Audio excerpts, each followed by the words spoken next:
Assalamualaikum murid-murid semua. Apa khabar hari ini? Cikgu harap kamu semua sentiasa sihat dan gembira bersama keluarga masing-masing dan bersedia untuk sambung PDPR kita yang seterusnya. Baiklah, hari ini Ustazah nak sambung pelajaran kita yang minggu lepas. Masih ingat lagi tak? Kita ada buat latihan dalam buku aktiviti. Dalam buku aktiviti bahagian imbuhan akhiran. Okey, muka surat 55. Betul tak? Muka surat 55. Okey, jadi hari ini kita akan semak jawapan sama-sama. Jadi, kalau jawapan kamu tu betul, kamu raihkan di tepi ni. Kalau jawapan kamu salah, Ustazah nak kamu betulkan. Boleh ya? Baik, kita mula. Okey, dia kata cari padanan imbuhan akhiran yang betul dan bina ayat. Okey, kita cari padanan dahulu. Baik, nombor 1. Beli. Jawapan dia, ya, belian. Belian. Bukan berlian ya. Belian. Okey, macam mana ejaan belian bila kita sambung dia? Okey, macam mana? Okey.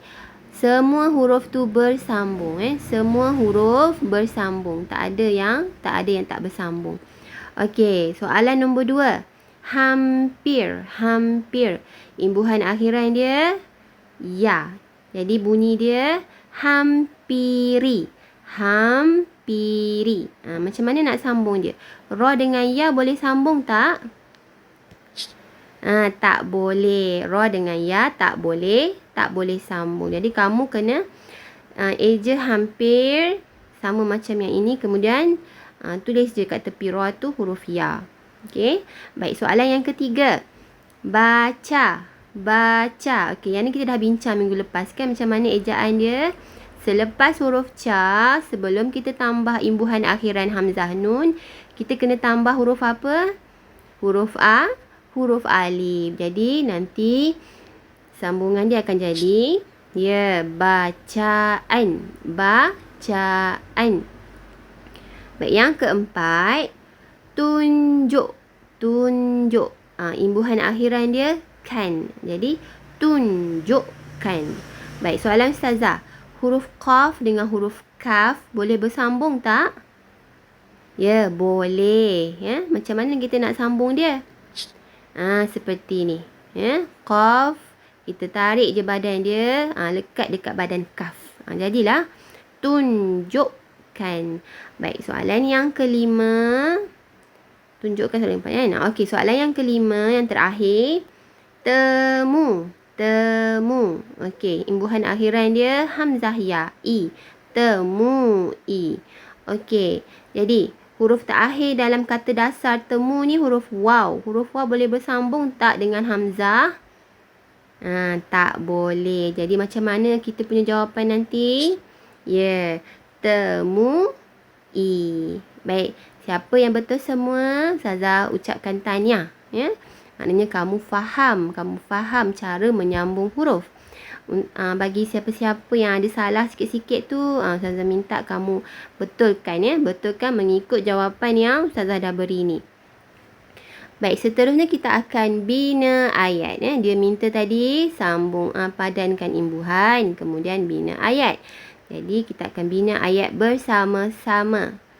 Baik, untuk nombor 1, untuk contoh di sini dia bagi tujuan. Contoh dia kita baca sama-sama.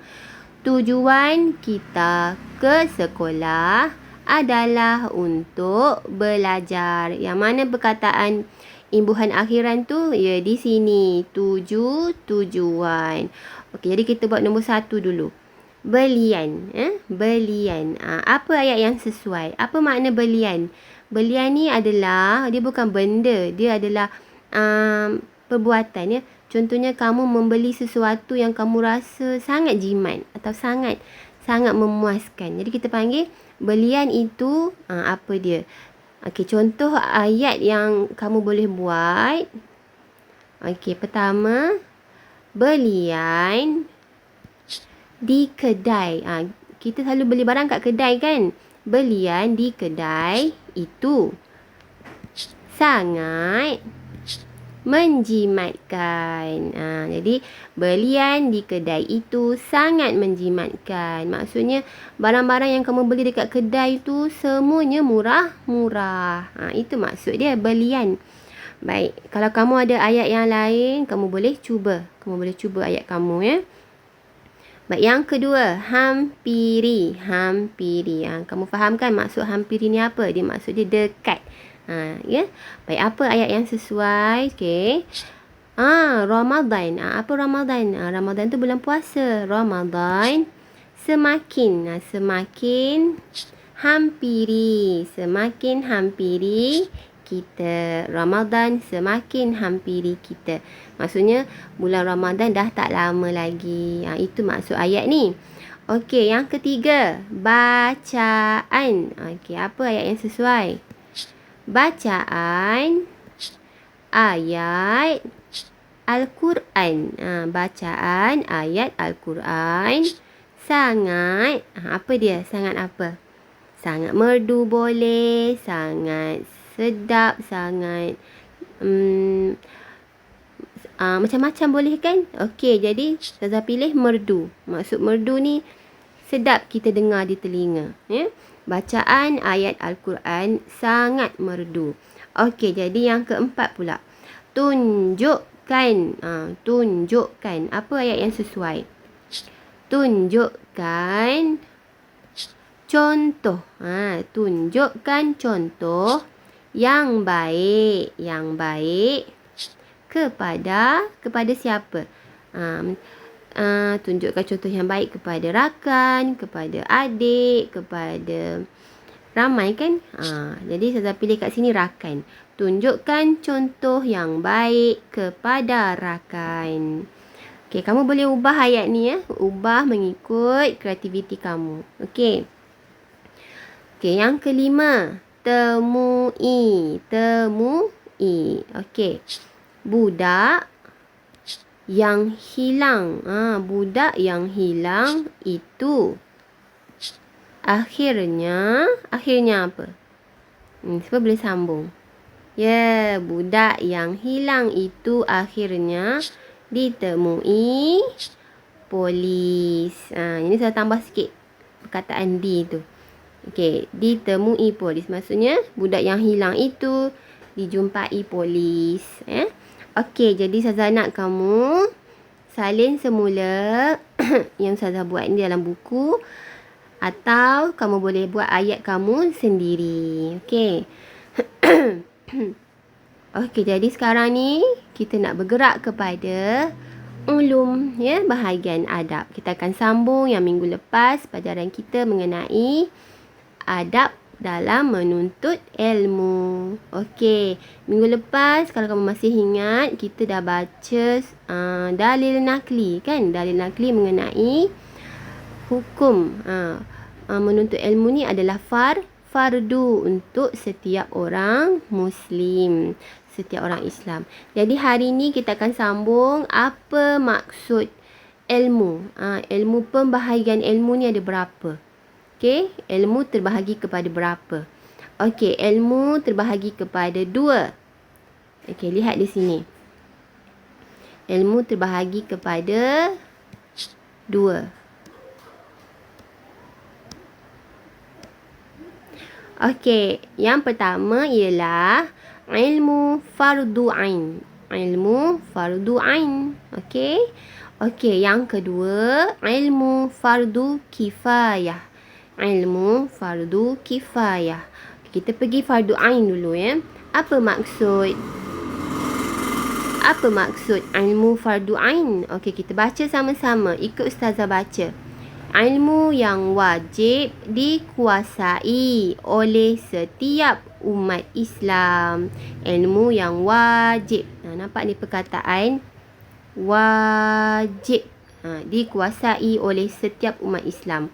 Contoh dia solat fardu. Okey, solat fardu ni semua orang Islam kena belajar kan cara solat yang betul. Tak boleh seorang tertinggal. Yang lain buat, dia seorang tertinggal. Tak apa. Tak boleh. Semua orang Islam kena belajar.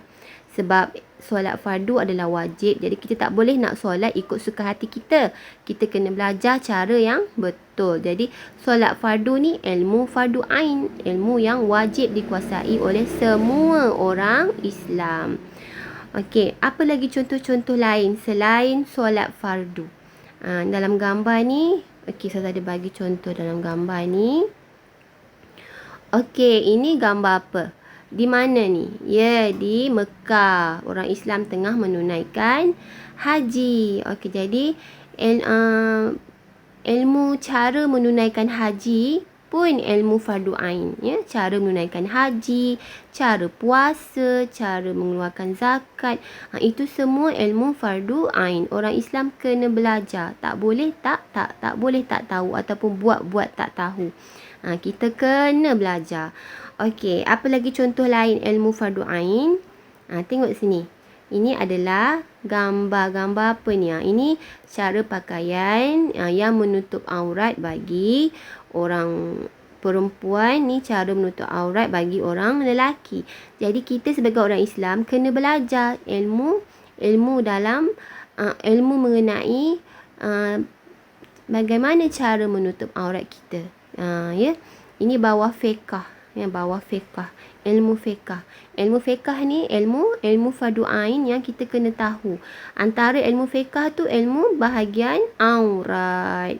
Perempuan kena tahu aurat dia bahagian mana. Lelaki kena tahu aurat dia bahagian mana. Tak boleh kita ikut-ikut suka nak pakai baju yang kita rasa cantik baju tu, walaupun baju tu tak menutup aurat, kita pun pakai. Tak boleh. Berdosa. Sebab bila kita dah tahu bahagian mana aurat kita, jadi kita kena pilih pakaian yang Islam benarkan saja. Okey, jadi itu adalah ilmu fardu ain, ilmu yang wajib semua orang Islam tahu. Baik, sekarang kita pergi kepada pembahagian yang kedua, iaitu ilmu fardu kifayah. Ilmu fardu kifayah. Okey, Ustazah masih ingat Ustazah pernah cerita ilmu fardu kifayah ni, kita nak ingat senang je macam ni. Orang lain buat, aku tak payah. Macam tu, orang lain buat, aku tak payah. Apa maksud dia tu? Kita baca maksud dia yang betul, ya. Ilmu fardu kifayah ialah ilmu yang wajib dikuasai oleh sebahagian sebahagian umat Islam. Okey, tadi tu ilmu fardu ain dikuasai oleh setiap ni maksudnya semua orang Islam kena tahu. Ya, semua orang Islam kena tahu. Kalau ilmu fardu kifayah masih lagi wajib, tapi cuma sebahagian atau beberapa orang atau separuh. Maksudnya tak semua orang lah yang perlu tahu. Kiranya macam ni lah. Okey, contoh. Kita baca contoh dulu. Apa contoh dia? Solat jenazah. Okey, dalam satu kampung ada seorang atau 2-3 orang je yang tahu solat jenazah. Yang lain tak tahu. Maka orang kampung yang tak tahu tu tak berdosa pun, ya. Sebab dah ada beberapa orang kampung yang lain yang tahu. Tapi bagaimana pula kalau dalam kampung tu tak ada seorang pun yang tahu pasal solat jenazah? Maka berdosalah seluruh kampung itu. Faham tak ayat Ustazah tu? Ya. Jadi maksud di sini ilmu fardu kifayah ni ada yang kita perlu tahu, dan bila kita dah tahu, orang lain tak tahu, orang yang tak tahu tu tak apa, dia tak berdosa. Ada juga yang kita tak tahu tapi orang lain tahu, yang kita tak tahu tu kita tak berdosa. Okey, faham? Baik, kita tengok apa lagi contoh-contoh lain ilmu fardu kifayah. Ni gambar apa? Ni gambar komputer kan. Komputer ni maksudnya ilmu teknologi maklumat lah. Dalam ni macam-macam, ada matematik, ada pasal persekitaran, pasal bumi kan. Ilmu ni semua adalah ilmu fardu kifayah. Sekiranya kamu tak tahu tentang ilmu ni, tapi dah ramai orang lain kat luar sana yang tahu kan. Ilmu teknologi ni untuk memudahkan orang Islam, untuk menyampaikan dakwah Islam kan. Tapi kamu tak berdosa pun tak tahu, ya. Untuk golongan yang tak tahu tu, mereka tak berdosa pun. Sebab dah ada beberapa orang lain yang mahir tentang ilmu ini. Okey, sama juga macam ni. Ilmu apa ni? Ilmu perniagaan, ya. Jadi kalau bayangkan kalau semua orang tak tahu berniaga, semua orang tak tahu pasal mengira ni. Macam mana kita nak beli barang, macam mana kita nak jual barang, kan? Jadi, bila ada yang tahu, maka yang tak tahu yang selebihnya tu tak berdosa. Okey, faham ya? Ilmu fardu kifayah ni adalah wajib dikuasai oleh sebahagian umat Islam. Sebahagian lagi yang lain yang tak tahu tu tak mengapa.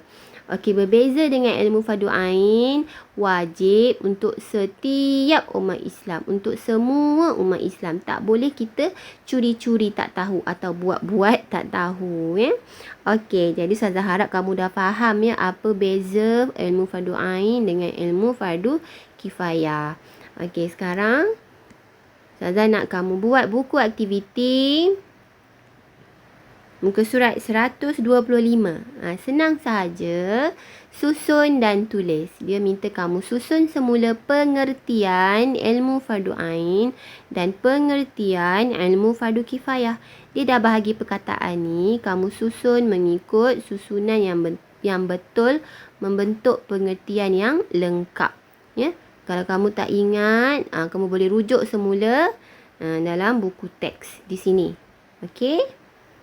Baik, jadi hari ni tugasan Ustazah ulang lagi sekali untuk Jawi. Kita sambung muka surat 55 bahagian bina ayat. Dan ulum muka surat 125 susun pengertian ilmu. Okey, jaga diri dan ingat Allah selalu. Selamat belajar.